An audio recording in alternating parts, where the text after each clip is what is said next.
दोस्तों, नोवेड लोकेश 99 के एक नए एपिसोड पर आपका फिर से स्वागत है। मैं इस समय घूमते घूमते आ गया हूँ यहाँ का जो चिमनगंज चौराहा है वहाँ पर। चिमनगंज तक आने के लिए आपको जेल रोड तक आना होगा, और जब यदि आप पलासिया साइड से आते हैं तो जेल रोड के लिए आप राइट टर्न ले लीजिएगा। लेकिन यदि आप बड़ा गणपति पे आ रहे हैं तो फिर आपको जेल रोड तक आने के बाद फिर आपको लेफ्ट टर्न लेना होगा और आप चिमनगंज चौराहे तक आ जाएंगे। दोस्तों, जैसा कि मैंने आपसे वादा किया है कि मैं जहाँ भी अपनी ट्रैवल जर्नी में जहाँ भी जाऊँगा वहाँ का जो सबसे बेस्ट टेस्ट है वो आपके लिए लेकर आऊँगा। तो फिलहाल मैं इंदौर में हूँ और इंदौर में जो चिमनगंज चौराहा है यहाँ पर कड़ी फाफड़े के लिए मैं आपको लेकर आया हूँ। वैसे तो इंदौर की जो सबसे मेन डिश होती है वो होती है पोहा, जलेबी, समोसा, कचौरी, सैंडविच, साबूदाना खिचड़ी। लेकिन ये एक ऐसी जगह है जहाँ पर पूरे दिन कड़ी और फाफड़े का बिजनेस होता है। यूँ कहें कि दिन भर जो इंदौरी होते हैं वो कड़ी और फाफड़ा खाने के लिए स्पेशली पूरी इंदौर से घूमकर यहाँ तक आते हैं। और अभी जिस जगह मैं खड़ा हूँ वो है श्री कृष्णा गुजराती कड़ी और फाफड़ा। जी हाँ, वैसे तो इसके जो संस्थापक थे वो बेसिकली राजस्थान से आए थे, लेकिन उन्होंने इंदौर में आकर कड़ी और फाफड़े की शुरुआत की और इसका स्वाद लोगों को इस कदर भाया कि आज 25 साल हो चुके हैं उनकी इस यात्रा को चलते हुए, लेकिन लोग आज भी उसके इसी तरह दीवाने। दिन भर यहाँ भीड़ लगी रहती है कड़ी और फाफड़ा खाने के लिए। भूरालाल जी कुमावत ने इसकी स्थापना की थी और उसके बाद में रामचंद्र जी और साथ में फिर दिनेश और नीरज फिलहाल इस दुकान को संभाल रहे हैं। और यहाँ पर केवल कड़ी और फाफड़ा ही बेहतरीन नहीं मिलता है। यदि आप यहाँ का खमन ट्राई करिए या फिर आलू की कचौरी, सारी चीज़ें अपने आप में निराली है।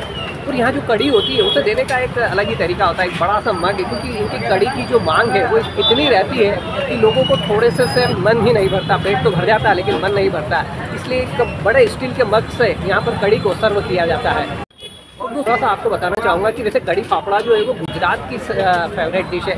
दशहरे के दिन कोई भी गुजराती बिना फाफड़ा या कड़ी खाए अपना दिल नहीं गुजारता। बस फाफड़े के साथ जलेबी भी खाई जाती है। ऐसी मान्यता है कि जो भगवान राम थे उन्हें जलेबियाँ पसंद थी और श्री जो हनुमान है उन्हें बेसन से बनी हुई चीज़ें पसंद थी, तो इस तरह से वहाँ फाफड़ा और जलेबी को खाया जाता है।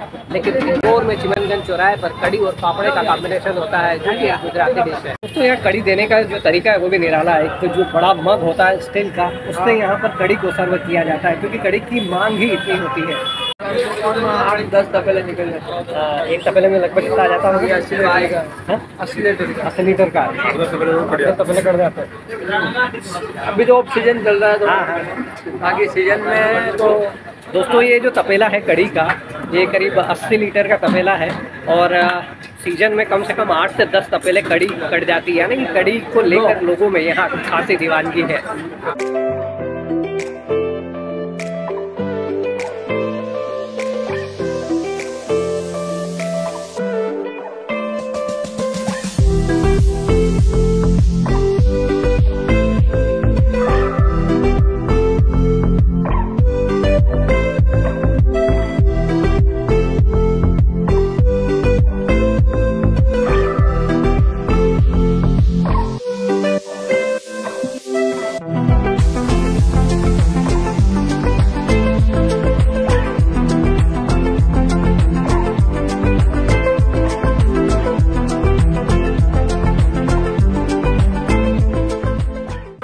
इस दुकान को देखकर लगता है कि जो इंदौरी समोसा, कचौरी और पोहा है उस पर कड़ी और फाफड़ा यहाँ पर तो भारी पड़ता दिखाई देता है मुझे। हर आदमी सिर्फ कड़ी और फाफड़ा ही खाना चाहता है। भले ही यहाँ पर खमन भी मिल रहा है, कचौरी भी मिल रही है, समोसा भी मिल रहा है, लेकिन उसके बावजूद कड़ी और फाफड़े की अपनी दीवानगी है। सामने भाईजान है जो मुझे कह रहे हैं कि यहाँ की इमरती भी उतनी ही लोकप्रिय और स्वाभाविक के बाहर जिस तरह से इमरती जिस मात्रा में बन रही है, ये पुराना इंदौर का एरिया हो जाता है थोड़ा सा, और इसमें जो पारंपरिक चीज़ों का जो टेस्ट है वो ज़्यादा पसंद किया जाता है। तो दोस्तों अभी जो वहाँ कॉर्नर में दिखाई दे रहे हैं वो भोपाल से आए हैं। ये है भोपाल से, ये भोपाल से आए हैं भाई, और वो जो उस कॉर्नर पे वो बॉम्बे से आए हुए हैं, लेकिन स्पेशली कड़ी और फाफड़े की जो खासियत है, जो तारीफ है, सुनकर यहाँ तक आए हैं और उसका मज़ा ले रहे हैं फिलहाल। तो अभी जो दुकान पर जो दुकान देखते हैं दिनेश भैया है, नीरज ना, दिनेश भैया है, और उन्हीं से मैं जानता हूँ कि अब भैया इंदौर में लोग पोहा खाते, समोसा खाते, कचौरी खाते, लेकिन आपकी जो दुकान है उस पर फाफड़े के लिए भीड़ उमड़ रही, क्या खासियत है?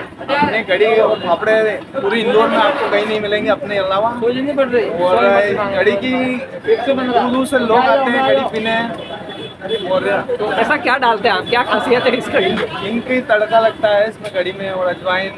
इंदौर में अपने अलावा कड़ी ऐसी कोई नहीं बनाता, की कड़ी कोई नहीं मिलेगी भी नहीं लगाता। आपको। वो तो मुझे दिखाई दे ही रहा है कि जिस तरह से लोग यहाँ पर कड़ी के लिए मतलब जिस तरह की भीड़ उमड़ रही है, तो आपके कड़ी और पापड़े की खासी दीवानगी है। तो दोस्तों इंदौर में जिस कड़ी पापड़े के लिए इतनी दीवानगी है, फिलहाल वो मेरे सामने आ चुका और मैं चक्कर देखता हूँ कि आखिर क्या चीज़ है जिसको लेकर लोग इतने दीवाने हैं। फिलहाल आपके सामने है और मैं खाकर देखता हूँ। दोस्तों पापड़ मैंने और भी कई जगह खाए हैं, वो पापड़ थोड़े से ज़्यादा बड़े होते हैं, थोड़ा सा शेप इनका छोटा है। इसमें अजवाइन का टेस्ट आ रहा है मुझे और कंपेरेटिवली ज़्यादा खस्ता है। इसका जो खास मज़ा आ रहा है वो आ रहा है कड़ी के साथ, क्योंकि यहाँ पर कंजप्शन बेहद ज़्यादा है, इसके चलते पापड़ा भी गर्म होता है तो साथ ही कड़ी भी लगातार हमेशा गर्म बनी रहती है, जिसके चलते इसका जो टेस्ट है वो कम नहीं होता है।